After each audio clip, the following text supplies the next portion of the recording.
오늘 본문 출애굽기 17장 1절부터 7절 말씀을 통해서 물이 없는 땅을 지날 때라는 제목으로 함께 말씀을 통해서 은혜 나누기 원합니다. 우리 먼저 말씀을 위해서 기도드리겠습니다. 우리의 생명의 창조주가 되시고 구원자가 되신 여호와 아버지 하나님, 오늘도 우리가 주 앞에 나와 예배를 드리며 우리의 영혼을 살리고 회복하고 온전케 하는 생명의 양식을 받는 시간입니다. 성령 하나님, 우리 가운데 말씀으로 하나 되도록 이 시간을 주장해 주셔서 우리들의 생각과 마음이 헛하는 대로 흩어지지 않고 말씀의 은혜가 누수되지 않도록, 오직 또 말씀의 풍성한 은혜가 되도록 이 시간을 우리의 모든 분들을 주장하여 주옵고 예수님의 이름으로 기도드렸습니다. 아멘.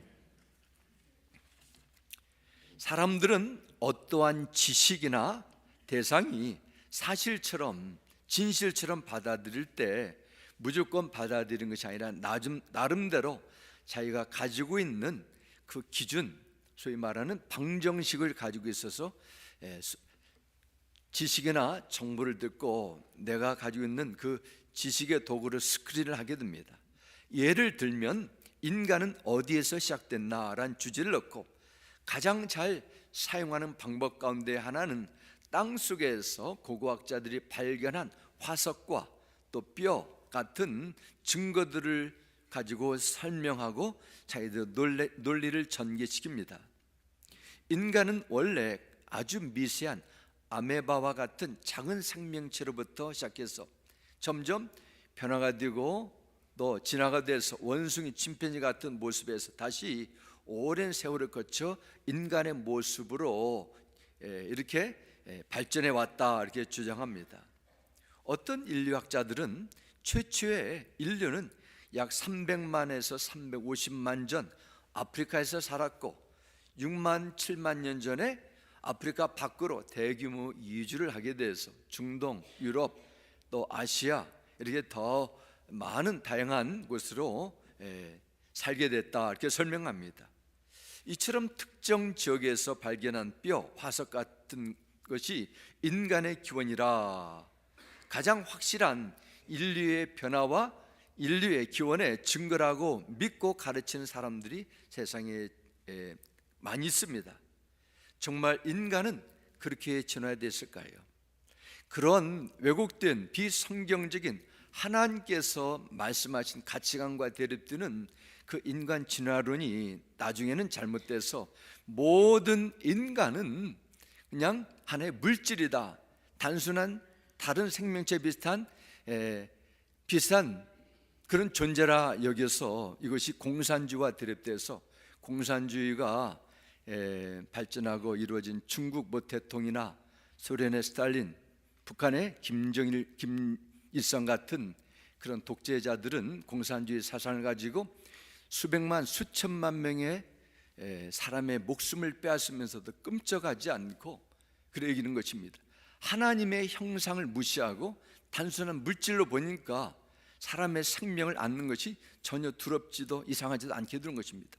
얼마나 무서운 그런 거짓된 하나님을 대적하는 이념인지 모릅니다.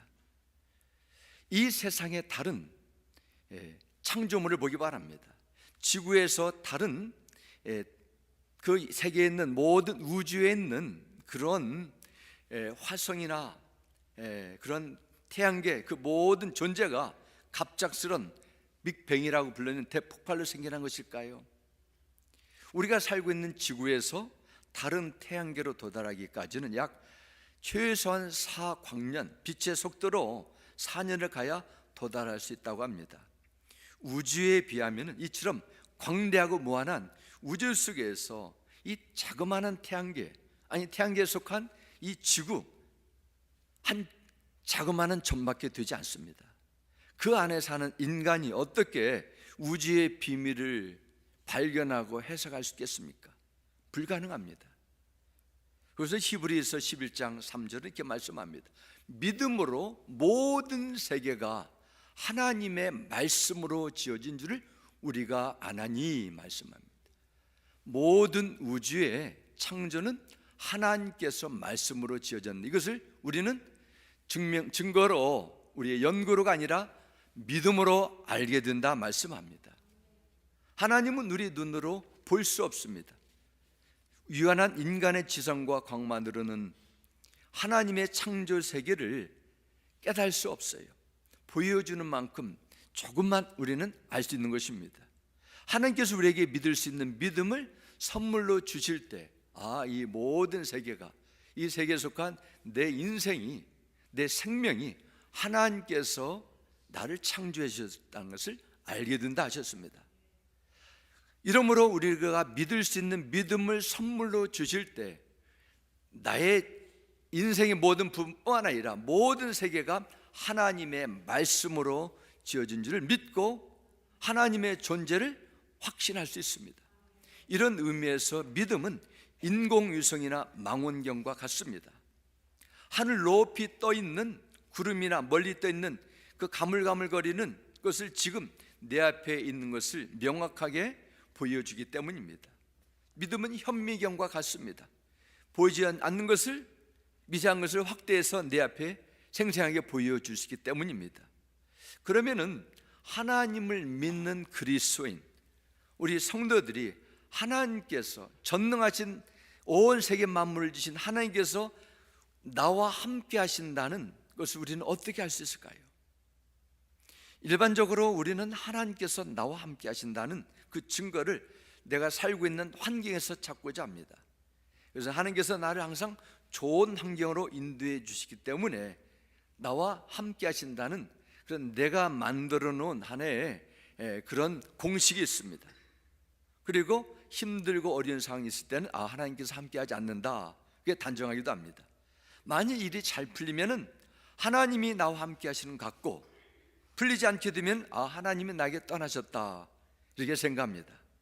오늘 본문은 마실 물이 없는 것 때문에 하나님을 계속 원망하는 사건을 통해서 하나님께서 우리에게 주신 귀한 믿음의 영적 교훈이 있습니다.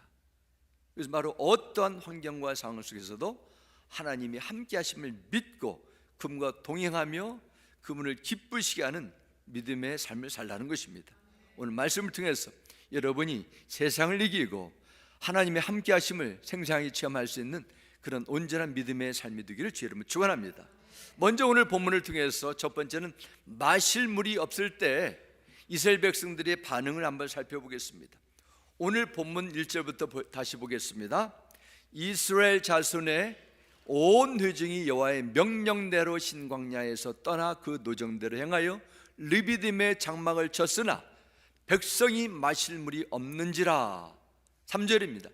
거기서 백성이 목이 말라 물을 찾으며 그들이 모세에 대하여 원망하여 이르되 당신이 어찌하여 우리를 애굽에서 인도해 내어서 우리와 우리 자녀와 우리 가축이 목말라 죽게 하느냐 말씀합니다. 7절도 이렇게 기록합니다. 그가 그 이름을 마사 또는 머리바라 불렀으니 이는 이스라엘 자손이 다투었으며 또는 그들이 여호와를 시험하여 이르기를 여호와께서 우리 중에 계신가 안 계신가 하였음이더라 말씀합니다. 여기서 우리는 7절 말씀처럼 그들이 여호와를 어떻게 했어요? 시험하였다, 이 구절을 주목하시기 바랍니다. 이스라엘 백성들이 물을 마시고 배를 채울 수 있는 충분히 신량이 있었다면 하나님께서 우리 가운데 함께 해주시고 우리와 동행하신 것을 믿었고, 그런 것이 없었다면 하나님께서 우리 중에 안 계신구나, 그렇게 믿었다는 것입니다. 우리가 계속 출애굽기를 통해서 나눈 것처럼 15장에서 이스라엘 백성들은 물을 써서 못 마시던 때 하나님의 은혜로 마시던 놀라운 기적을 체험했습니다. 바른 판단서 가진 사람이라면 불과 얼마 전에 홍해를 기적으로 건넜고, 마라에서 쓴물을 단물로 바꿨고, 신광야에서 하늘에서 비처럼 흰눈처럼 내리는 만나를 먹을 때 이번에도 하나님께서 구원해 줄 것을 믿고 우리도 다시 한번 기다리며 하나님께 간절히 구하자, 이렇게 말했을 터인데 그렇지 않고 그냥 자연적인 본능에서 올라온 분노감, 충동으로 불평하고 원망하며 싸우려 하고 돌을 모세에게 던지려 하게 됩니다. 이스라엘 백성들은 물을 바라보았기 때문에 또다시 물이 없어지면 다시 물이 넘치는 나일강 강가에 있는 애굽을 그리하게 됐습니다. 이것은 물이라는 것은, 만나라는 것은 육신의 필요를 상징합니다. 육신의 필요가 생존을 위한 모든 것이 충족될 때는 감사하지만은 하나님께서 우리와 함께 하신 것을 믿을 수 있지만은 그것이 없거나 보이지 않게 되면은 두려움과 불평이, 의심이 나올 수밖에 없다는 것입니다.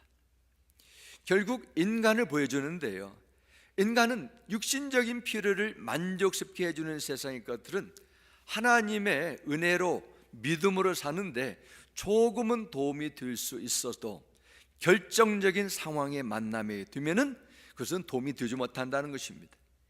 그래서 신학적인 표현으로 일반 은총과 특별 은총을 이렇게 구분하게 합니다. 우리는 일반 은총 속에서 예수 믿는 자나 안 믿는 자나 세상에서 주어지는 우리의 삶의 모든 것을 누리고 있습니다. 그러나 이것이 나의 믿음과 절대적인 관계에는 되지 못한다는 것입니다.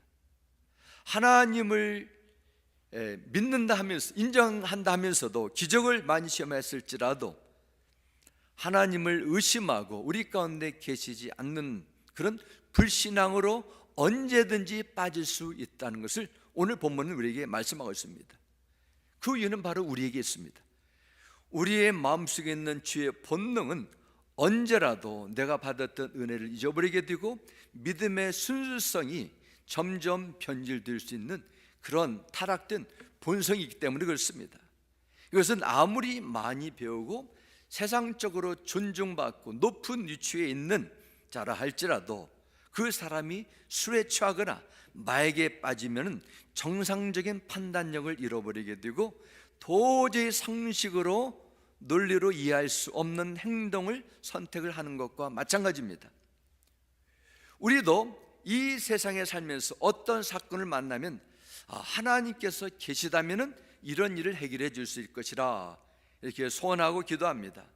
만일 이런 일들이 나에게 해결되면 하나님께서 우리 가운데, 나 가운데 계신 것을 인정하겠고, 해결이 안 되면 안 계신 것을 알겠다는 것입니다. 이런 사람은 일이 잘 되면 하나님이 자기와 함께 하시지 않는, 잘 되면 함께 하는 것이고 잘 안 되면 하나님은 없든지 내가 믿은 믿음이 잘못됐든지 하나님을 부인할 수 있다는 것입니다. 그래서 어떤 경우에 보면은 삶의 형편이 나아지고 경제적으로 윤택하고 풍족하게 되면은 하나님을 떠나는 이유가 여기 있습니다.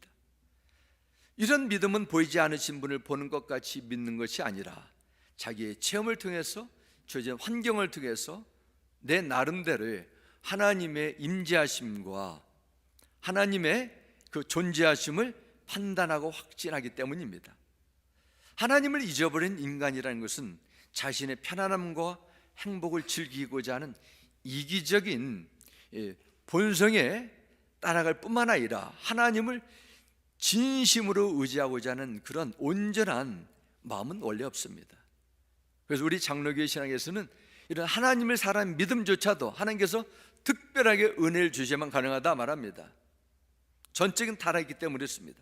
하나님이 계시는가 안 계신가, 나와 함께 계신가 아닌가를 구분하는 것, 눈에 보이는 환경이 아니라는 거예요. 하나님을 얼마나 신뢰하며 그분을 인정하고자 하는 영적인 판단력과 겸손한 마음이라는 것입니다. 그래서 시편 139편 7절 10절 보면 다윗이 이런 기도를 하게 됩니다. 내가 주의 영을 떠나 어디로 가며 주의 앞에서 어디로 피하리까? 내가 하늘에 올라갈지라도 거기 계시며 서울에 내 자리를 펼지라도 거기 계시니이다.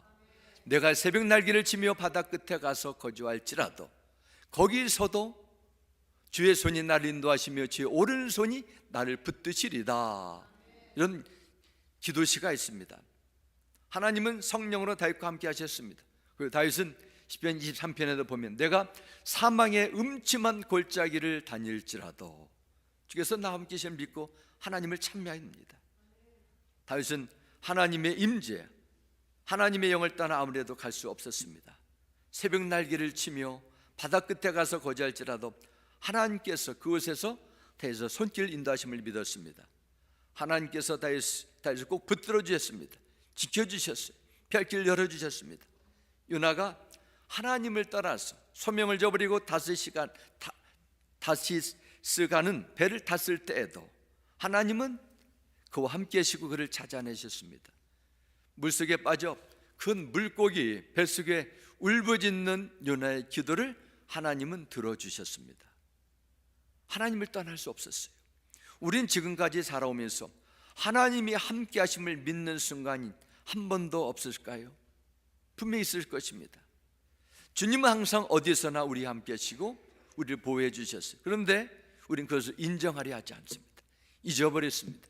내 나름 내 기준대로 하나님의 함께 하심을 평가하고 판단하는 것입니다.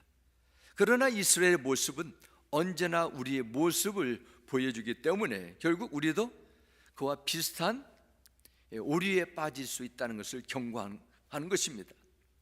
여호와 하나님은 오늘도 이 사건을 단순히 오랜 전에 있었던 머나먼 과거의 사건으로 기록하지 않고 중요하게 다루셨습니다.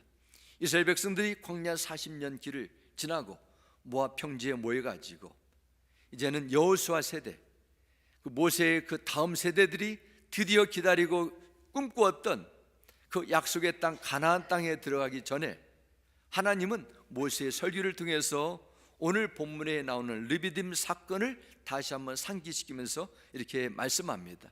신명기 6장 16절입니다. 너희는 무리바에서와 같이 너희의 하나님 여호와를 시험하지 말라 말씀합니다. 40년 전에 너희 선조들이 물이 없어서 나를 시험하고 모세를 죽이려 했던 그 사건을 기억하고 다시는 약속의 땅에 들어가서 그런 죄를 범치 말라는 것입니다.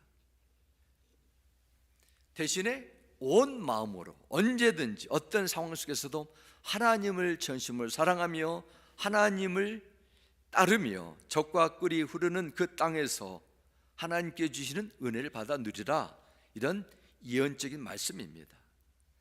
이 땅에서 먹고 사는 문제를 해결하려고 하나님과 다투는 것은 세상 사람들이 살아가는 그런 단순히 보여주는 방식 가운데 한 부분이라 볼 수 있습니다.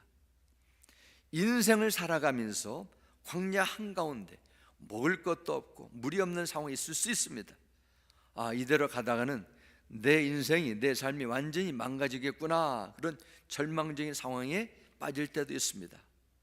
그럴지라도 하나님 우리에게 어떤 말씀합니까? 하나님을 시험하지 말고 끝까지 믿음의 의리를 지키라는 것입니다.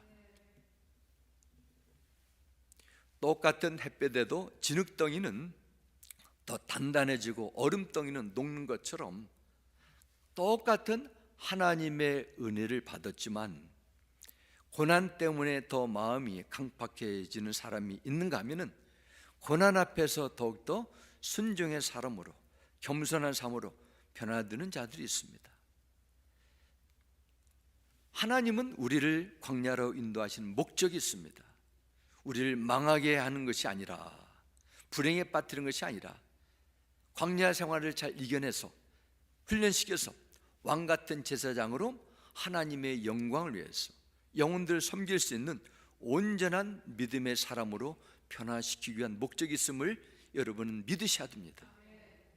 그러므로 우리는 광야를 지날 때 어떤 사건을 만난다 할지라도 그 사건을 하나님의 관점으로 바라보며 해석하며 하나님을 더욱더 신뢰할 수 있는 믿음을 추구할 줄 믿습니다. 우리의 생각, 우리의 언어를 잘 훈련하셔서 어떠한 현실에 주는 어려움의 시험을 잘 이기고 하나님 앞에 인정받는 이런 믿음의 삶이 되기를 주의 이름으로 축원합니다. 두 번째는 오늘 본문을 통해서 준 메시지가 있습니다. 모세의 부르짖음에 주시는 하나님의 해결책입니다. 4절부터 5절 다시 보겠습니다.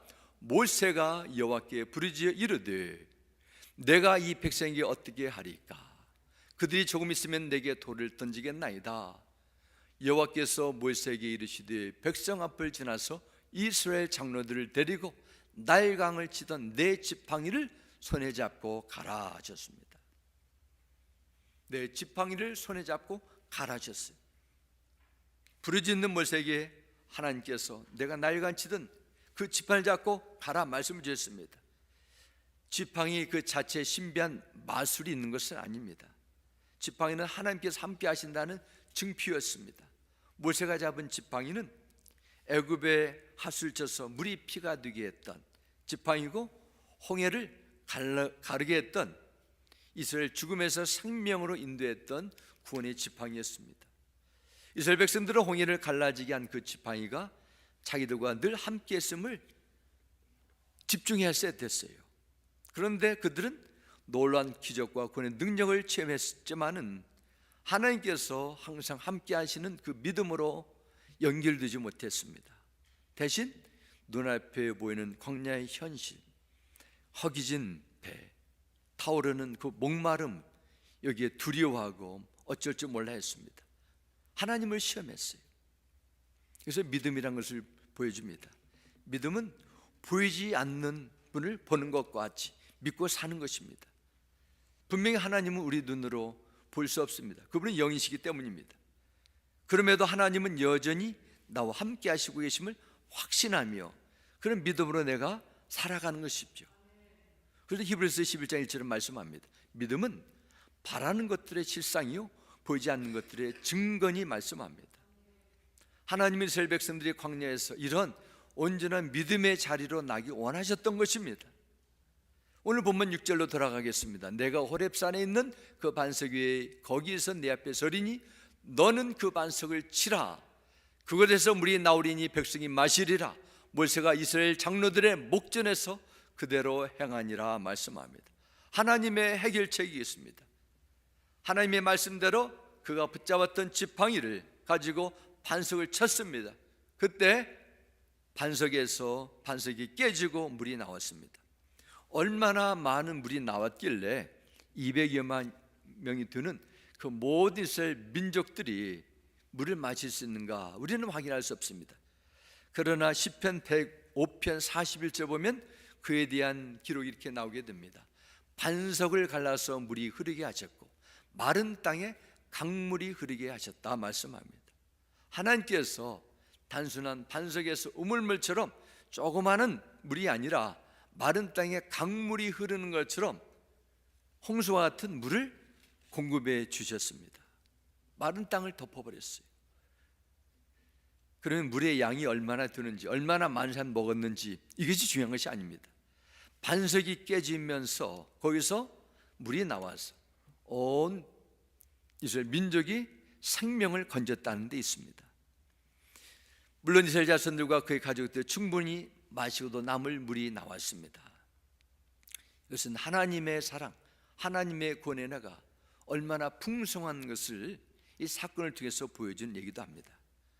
하나님의 사랑은 결코 모자라지 않습니다. 하나님의 용서함은 인간적인 사랑이나 용서처럼 찔끔찔끔 내가 할 수 있는 만큼 거기서 끝나지 않습니다.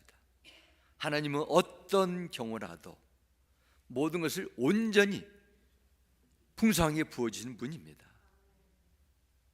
하나님께서 직접 비를 내려 물을 먹게 하실 수도 있었을 텐데 하나님은 모세에게 지판을 가지고 호렙산에 있는 그 반석을 보여주시면서 치라고 이렇게 명령하셨을까요? 여기에 대해서 알기 위해서는 고린도전서 10장을 봐야 됩니다. 고린도전서 10장 2절부터 4절 이렇게 말씀합니다. 모세에게 속하여 다 구름과 바다에서 세례를 받고 조상들은 모두 같은 영적인 음식을 먹었으며 다 같은 영적인 물을 마셨습니다. 조상들은 그 애들의 동반자 영적인 반석에서 나오는 물을 마신 것입니다. 그런데 이 반석은 뭐였어요? 그리스도였습니다.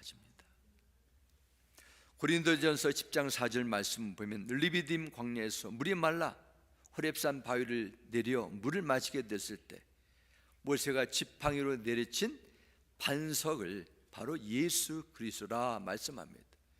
반석이 예수님이십니다.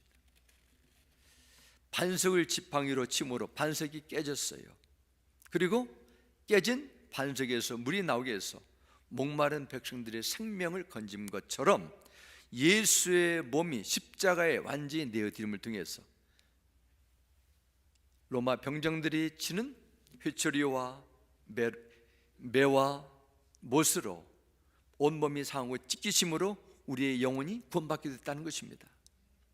반석이 깨져 나오는 물이 겨우 물을 죽일 정도가 아닌 강물이 드는 것처럼 십자가에서 용서받지 못할 죄는 하나도 없습니다. 하나님의 은혜는 한 사건, 한 민족이 아니라 온 인류가 구원받고도 넘쳐나는 그런 온전한 구원의 사랑입니다. 이스라엘 민족이 반석으로부터 터진 물을 마심으로 갈증이 해결되고 저할 것이 아니라 그들이 어느 자리로 나가야 됐습니까? 우리의 원망 때문에 반석이 깨어진 것을 보면서 우리의 죄악된 본성, 우리의 내 중심적인 욕심도 함께 완전히 같이 깨어져 나갔어야 됐어요. 우리도 그렇습니다. 예수 그리스도 안에서 우리의 죄와 우리의 저주가 씻겨나는 것처럼 우리는 주님만이 내 영혼의 온전함을 채울 수 있음을 늘 고백하고 살아야 된다는 것입니다. 갈급함을 채워줄 수 있는 반석은 바로 예수님이었습니다. 어쩌면 우리는 물의 갈급함은 충족되었다 할지라도 또 다른 목마름을 가진 시대에 살고 있습니다. 젊은이들은 안정된 미래에 대한 목마름이 있습니다. 자기를 받아들이고 사랑하는 그런 사람에 만나고자 하는 그런 목마름이 있습니다. 홀로 사시는 어르신들은 사람의 관심, 외로움을 제거해 줄 수 있는 누군가가 나를 돌봐줄 수 있는 거기에 대한 목마름이 있습니다. 하루하루 살아 힘든 경제적인 목마름이 있습니다. 병상에 오래 누워 계신 분들은 건강이 빨리 회복되었으면 하는 그런 간절한 목마름이 있을 것입니다. 요한복음 4장에 보면은 정말 어느 것을 채워줄 수 없는 한 목마른 인생을 소개하고 있습니다. 예수께서 사마리아를 지나갈 때 우물가에 만난 여인의 이야기가 나옵니다. 이 여인이 남자로부터 사랑과 만족을 얻으려고 행복을 찾아보려고 좋은 사람 만나 결혼했는데 만족하지 못했습니다. 계속 이상한 남자들 만났든지 아무튼 문제가 있었습니다. 둘째, 셋째 계속 결혼했지만 만족을 누리지 못했습니다. 또다시 이혼하고 재혼해서 5번 결혼했습니다. 또 헤어졌어요. 이제 6번째는 우리 같이 식 올리지 말고 먼저 살아보자. 그냥 같이 살려 했는데 또 갈급함이 떠나지 않았습니다. 어느 날 예수님께서 사람의 눈을 피해 대낮에 물을 길러 나오는 이 한 갈급한 여인이 영혼의 문제를 바라보셨습니다. 그리고 요한복음 4장 14절을 말씀합니다. 내게 주는 물을 마시는 사람은 영원히 목마르지 않을 것이다. 내가 주는 물은 그 사람 속에서 영생에 이르게 한 샘물이 될 것이라 말씀합니다. 이 말씀을 듣자 사마리아 여인은 예수님께 이런 질문을 하게 됩니다. 15절입니다. 그 여자가 말하였다. 선생님, 그 물을 나에게 주셔서 내가 목마르지도 않고 또 물을 길러 여기까지 나오지도 않게 해 주십시오. 이 여인은 예수님께서 자신의 육신의 목마름을 채워줄 그런 물을 얘기한 줄 알았던 것입니다. 그러나 주님께서 말씀하신 물은 육신의 만족이 아니라 영혼의 갈급함을 채워줄 수 있는 영원한 생수를 의미한 것입니다. 이 여인, 세상 어느 곳을 통해서도 어떤 사람을 통해서도 체험을 받지 못한, 만족을 가지 못한 이 목마름 해결할 수 없었습니다. 그러나 예수님을 만나면 그분이 주시는 은혜가 영혼의 갈급함을 채워줄 수 있는 생수의 선물이 된다는 것입니다. 여러분, 지금 어떤 목마름을 가지고 있지 않습니까? 생활의 어려움에, 외로움에 목마름을 가지고 있습니까? 사람에 대해서 배신당하고 실패하며 상처입은 사람에 대한 그 신뢰와 사랑에 대한 회복의 목마름이 있지 않습니까? 어떤 목마름이 있든지 주님은 말씀하셨어요. 수고하고 무거운 짐진 자들아 다 내게로 오라. 우리를 초청하셨습니다. 오직 예수 그리스도만이 여러분에게 여러분의 영혼을 살리고 온전케 할 수 있는 영원한 생수가 됨을 믿으시기 바랍니다. 우리 구원자 예수님을 철저히 믿고 의지하고 나가는 여러분이 되기를 주님은 축원합니다. 예수님은 또한 그 물이 무엇인가도 말씀해 주셨어요. 요한복음 7장 37절은 이렇게 말씀합니다. 명절의 가장 소중한 날인 마지막 날에 예수께서 일어서서 큰 소리로 말씀하셨다. 목마른 사람은 다 내게로 와서 마시라. 또 목마른 사람은 다 내게로 오너라. 나를 믿는 사람은 성경에 이른 것 같이 그에 비해서 생수가 강처럼 흘러나올 것이다 말씀하셨습니다. 39절입니다. 무엇을 의미합니까? 생수는 이것은 예수를 믿는 믿은 사람들이 받게 될 성령을 가리켜서 하신 말씀이다 하셨습니다. 영생하도록 메마르지 않는 그 샘물, 배에서 흘러나오는 생수의 강은 성령의 충만함을 의미한다고 주님은 말씀하셨어요. 오늘 우리에게 필요한 것, 특별히 예수를 믿는 자들에게 필요한 것은 바로 그분이 주시는 생수라고 믿습니다. 우리는 주님 앞에 생수가 흘러넘치는 풍성한 삶을 살기 위해서는 반드시 성령의 충만함을 받아야 되는 것을 인정하시고 믿음으로 구해야 될 줄 믿습니다. 우리가 찬송가를 부를 때 그런 가사가 있지 않습니까? 빈들의 마른 풀같이 시들은 나의 영혼, 주님의 약속한 성령 간절히 기다리네. 얼마나 많은 현대 교회 안에 속한 그리스도인이라 자처하지만은 영혼이 빈들의 마른 풀처럼 시들시들 이거 맞는 것에 힘들어하고 지치고 원망하며 불평하며 불신하며 세상을 이길 수 있는 그런 힘이 없이 무기력감에 사는 자들이 너무 많습니다. 왜 그럴까요? 정말 예수 믿는 믿음이 잘못된 것입니까? 예수님은 죽었습니까? 성령을 구하지도 않고 믿지도 않고 받지도 않아서 그래요. 주여, 우리에게 내 빈들의 마른 풀처럼 시들시들 연약해지는 내 영혼을 성령의 충만함을 더해 주십시오. 이런 고백과 간절함이 우리에게 어느 때보다 필요한 줄 믿습니다. 마태복음 1장 18절 보면 예수 그리스도의 나심은 이러하니라 말씀하셨습니다. 이어서 마태복음 1장 23절 말씀 보면 보라, 처녀가 잉태하여 아들을 낳을 것이요 그 이름은 임마누엘이라 하리라 하셨으니 이를 번역한즉 하나님이 우리와 함께 계시다 함이라 말씀하셨습니다. 예수님은 우리와 함께 하시기 위해서, 우리와 거하시기 위해서 이 땅에 오신 임마누엘 하나님임을 믿으시기 바랍니다. 히브리서 13장 8절은 말씀합니다. 예수 그리스도는 어제나 오늘이나 영원토록 동일하시나 말씀하셨습니다. 2000년 전에 인간의 몸으로 오신 예수님께서 지금도 과거에도 앞으로도 여러분과 늘 함께 하심을 믿으시기 바랍니다. 사랑하는 성도 여러분, 주 예수 그리스도는 결코 우리를 떠나지 않으셨어요. 우리와 함께 하신다고 약속하셨습니다. 우리 가운데 거하십니다. 이런 하나님의 은혜를 살아왔는데 여러분 인생이 목이 마른 갈급한 광야의 현실이 앞에 일어나게 된다면 여러분은 어떻게 하나님을 시험하며 하나님을 의심하며 불신앙에 빠지겠습니까?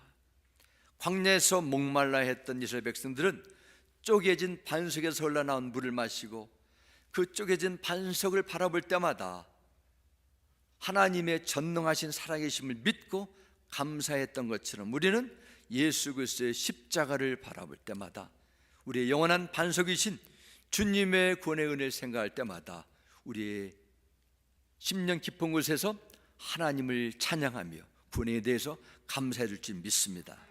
여러분 삶이 힘들고 지칠 때 그때도 주님은 여전히 여러분과 함께 하시고 여러분을 주의 성령으로 말씀으로 인도하심을 믿으시기 바랍니다. 여러분의 갈증을 생수가 되시는 성령의 충만함으로 해결할 줄 믿습니다.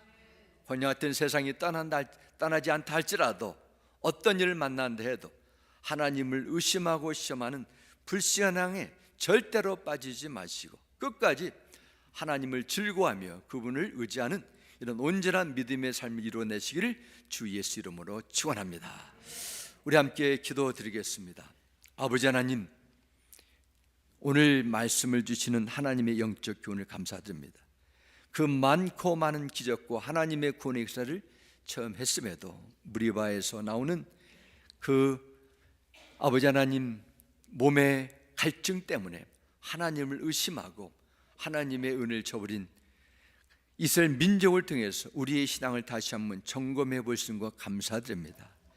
이처럼 풍성하고 넘치는 우리의 삶 속에서도 조그마한 것이 빠질 때, 내 기대가 충족되지 않을 때, 기도의 응답이 지연될 때 우리는 하나님을 의심하고 불신하며 우리의 본성에서 나오는 원망과 불평이 우리의 생각을 지배하고 있지는 않습니까? 주의 보혈로 용서해 주시고 이 자리에 주님을 만나지 못한 분이 계신다면 예수님을 나의 생명의 구원자로 모시고 살아갈 수 있는 믿음의 결단을 주옵소서. 예수를 믿었지만 우리의 영혼이, 우리의 믿음이 빈들의 마른 풀처럼 연약하고 무력해졌다면 성령 하나님 충만한 은혜의 생수로 메마른 영혼을 채워 주시옵소서. 주 예수님의 이름으로 기도드렸습니다. 아멘.